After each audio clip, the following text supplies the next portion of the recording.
Hello crafty friends, it's Erica, Scrapdivatwentynine. Welcome back to my channel. I'm coming on today with a project share. I was making some rosettes and I wanted to come on quickly and just share with you what I created.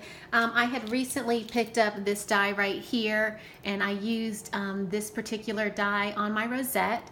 I also used this super cute little deer die. I picked this deer up last year. And then I used this snowflake die. This is a Sizzix alterations die, and it's the Snowflake Rosette. And I'll leave the information in the description box below if you want to try to find this die if you don't own it.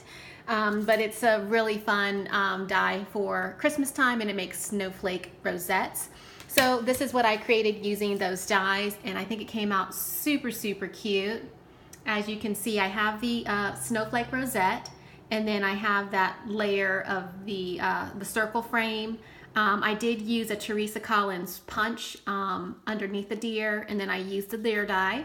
And then I used that itty bitty pink bow punch that you can pick up at Hobby Lobby.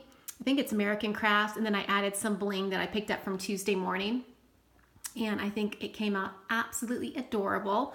So as you can see, I made several. Let me get it to refocus. I made several. I made 4, which I think came out absolutely adorable. And I just wanted to come on and share with you my super cute rosettes. I hope this gives you a little bit of Christmas inspiration and yeah, get your Christmas crafting on early so you can be ready for Christmas. Thanks for watching. Leave a comment and I'll see you in my next video. Bye for now.